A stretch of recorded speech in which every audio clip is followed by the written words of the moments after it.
अच्छा, power of subconscious की mind वापस से करते हैं वो, और इसमें ऐसी कोई चीज़ तुमको लगी है लॉ ऑफ अट्रैक्शन की जो स्पिरिचुअलिटी से रिलेटेड है, या फिर पावर ऑफ सबकॉन्शियस का और कोई लेसन जो आपको बहुत अच्छा लगता है? इसमें ना एक जगह ना बात हुई है प्रेयर्स की।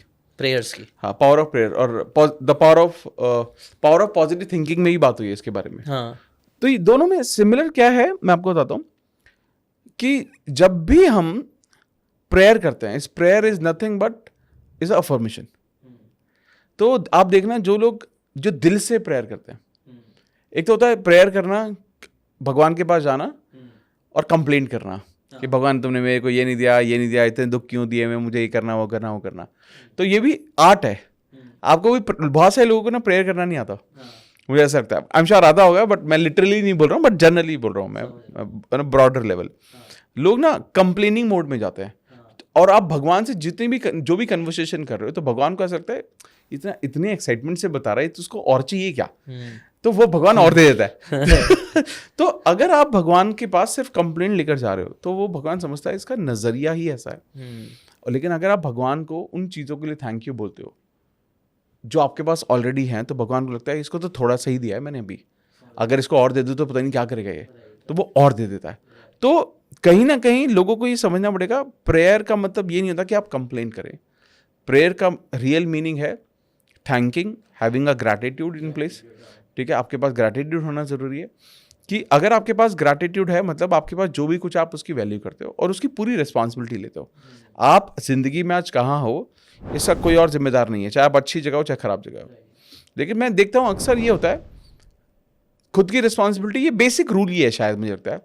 जो लाइफ में बहुत अच्छा नहीं कर पाते वो किसी और को ब्लेम करते हैं, और जो लोग अच्छा कर लेते हैं वो बोलते हैं कि नहीं यार ये तो बस भगवान ने करा दिया, ये तो हम तो मतलब ये मैंने नोटिस किया, ज्यादातर सक्सेसफुल लोग हैं ना, ऐसा ब्लेमिंग एटीट्यूड वाले नहीं होते। ये एक मतलब हम इतनी बुक्स पढ़ते हैं, हम इतने लोगों से मिलते हैं ना, एक कॉमन पैटर्न दिखना चालू हो जाता है कि क्या होता है सक्सेस और अनसक्सेसफुल लोगों में। तो अनसक्सेसफुल लोग यूजुअली है ना, ग्रेटिट्यूड नहीं होता उनमें। हाँ, वो किसी ना किसी चीज़ के लिए कंप्लेन करते रहते हैं हमेशा, कोई ना कोई रीज़न के जैसे उनको पसंद नहीं आ रहा। मतलब सही कॉलेज स्कूल में नहीं डाले घर वालों ने, कि सही कॉलेज नहीं कराई, पैसा नहीं दिया बिजनेस करने के लिए, घर वाले खराब है, ये खराब है वो खराब है, जो कि होगा भी, बट उनका पर्सपेक्टिव उनको वही डायरेक्शन में लेके जा रहा है, और फिर वही उनकी एनर्जी खराब कर रहा है। और आप देखोगे उनके हर चीज़ में ऐसे है, कंप्लेंट होता है, तुम लेट क्यों आए, अरे वो रिक्शे वाले ने लेट करा दिया यार।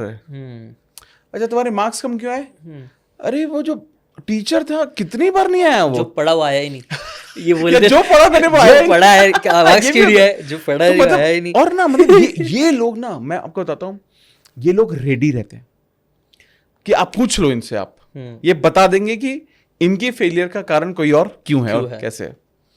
So true. और ये बहुत बड़ा प्रॉब्लम है। और ये फंडामेंटल, मतलब आप इसको साइंटिफिकली लो, कोई भी एंगल से लो, ऊपर वाले के एंगल से, बेसिकली आप रेडी नहीं हो वो सब चीज़ों के लिए। आप रेडी कब होगा, आपको करोड़पति कब मिला? करोड़पति बनने के लिए आपको वैसा इंसान बनना पड़ेगा। वो बोलते हैं ना, making your first million is always the hardest, but hardest वैसे वर्ड नहीं, हार्ड सबसे, लेकिन उसके बाद सेकंड मिलियन इज इनएविटेबल। क्यों? क्योंकि आप वो ऐसे इंसान बन जाते हो $1 मिलियन कमाते हुए। करेक्ट। वो इंसान बनने के लिए आपको ये सब चाहिए, हम्बलनेस चाहिए, आपको सीखना पड़ेगा। बट अगर आप ऐसे कंप्लेनिंग मोड में हो तो कोई आपके साथ काम क्यों करेगा? बिजनेस करने के लिए तो आपको बात करना आना चाहिए, आपको लीडर बनना पड़ेगा, आपको आइडियाज खुद से जनरेट करने पड़ेंगे, आपको चीज़ें करनी पड़ेगी। बट जब तक आप कंप्लेन करते रहोगे आप ये सब कर ही नहीं पाओगे, क्योंकि आप सबको ब्लेम करते रहो, तो पैसे कैसे आएंगे? मतलब देखोगे तो सब मिल रहा है। आप बिजनेस की बुक को भी उठाओ, लॉ ऑफ अट्रैक्शन को उठाओ, स्पिरिचुअलिटी को उठाओ, सेम ही है, बस उसका पर्सपेक्टिव अलग है। ये अलग पर्सपेक्टिव है भगवान के, अच्छा इंसान बनने का पर्सपेक्टिव, ये बिजनेस के पर्सपेक्टिव से, ये लॉ ऑफ अट्रैक्शन के पर्सपेक्टिव से, लेकिन कॉमन थीम मुझे लगता है ये सेम ही रहती है। बिल्कुल सक्सेस का कहते हैं, सक्सेस का बेसिक फॉर्मूला तो सेम ही रहेगा, वो नहीं बदलेगा। लोग बेस, वो कहते हैं कोर वैल्यू जो है वो सक्सेस की, वो कभी नहीं बदलेगी। और यहाँ पे एक और चीज़, मतलब वही हो रही है रिपीटेशन, जो इस बुक में बात करी है। अभी तक आप सबसे सक्सेसफुल नहीं बने, मतलब इनफ टाइम रिपीट नहीं करा आपने, मुझे ऐसा लग रहा है। ये बातों को समझना। Correct, agree. एक बार अगर मैंने आपको इतनी बार आपके दिमाग में डाल दिया कि भाई 3 लीटर पानी पीना ही है, पीना ही पीना है, मुझे लगता है अगर मैं पीछे पड़ जाऊंगा आपके 10 पीना चालू कर दोगे आप। इतनी बार अगर रिपीट कर दिया आपने खुद ने या बाकी सारे लोगों ने, बट वो इनफ टाइम रिपीट नहीं हुआ। तो हमें तो पहली चीज़ ये भी करना चाहिए, आई थिंक सो, कि ये इग्नोर, कोई बोल रहा है पानी पीना चाहिए, हाँ हाँ हाँ मालूम है पीना चाहिए, नहीं पी पा रहे, वो मत करो अब। हाँ एक्सेप्ट करो नहीं पी पा रहा हूँ, पीना चाहिए, एग्री करो, आई थिंक है ना, तुमको लगता है ज़रूरी है ऐसा? ये वो इसको बोलते हैं ना कि अवेयरनेस एंड एक्सेप्टेंस बहुत ज़रूरी है। Awareness of being aware of what you are or how the things works, basically awareness सबसे ज़्यादा ज़रूरी है। आप जब किसी को बोल रहे हो या मैं किसी को बोल रहा हूँ, तो अगर वो इंसान एक्सेप्ट कर रहा है तो वो अवेयर हो रहा है और ज़्यादा, और उसके बाद वो एक्सेप्ट कर रहा है। अवेयरनेस के साथ एक्सेप्टेंस आ रही है। क्योंकि मुझे लगता है जो एक बहुत ही पावरफुल जो चीज़ है ना, वो है लॉ ऑफ अवेयरनेस। ये बहुत पावरफुल है। मतलब you being aware of everything. क्या होता है, जैसे अपने एक पहले भी हम बात कर रहे थे, उस बारे में बात हो रही थी कि क्या आप अवेयर हो कि यहाँ पर क्या क्या है। अगर आप अवेयर हो कि यहाँ क्या क्या चीज़ें हैं, मतलब आप प्रेजेंट मोमेंट में हो। और बहुत इसको दूसरे सिचुएशन में देखा जाए तो लोग ना अवेयर हैं, उनको पता है कि लाइफ में क्या सही है और क्या गलत है, लेकिन वो एक्सेप्टेंस नहीं है फिर। तो जब आप इसका अवेयरनेस और एक्सेप्टेंस का कॉम्बिनेशन कर लेते हो तो ना, मुझे लगता है आधी बैटल तो आप जीत चुके होते हो। उसके बाद बस थोड़ा सा काम बचा हुआ होता है कि आपको अब एक्शन लेना है towards success.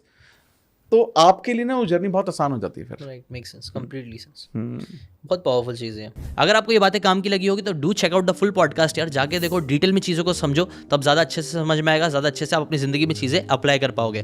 Thanks so much and subscribe this channel.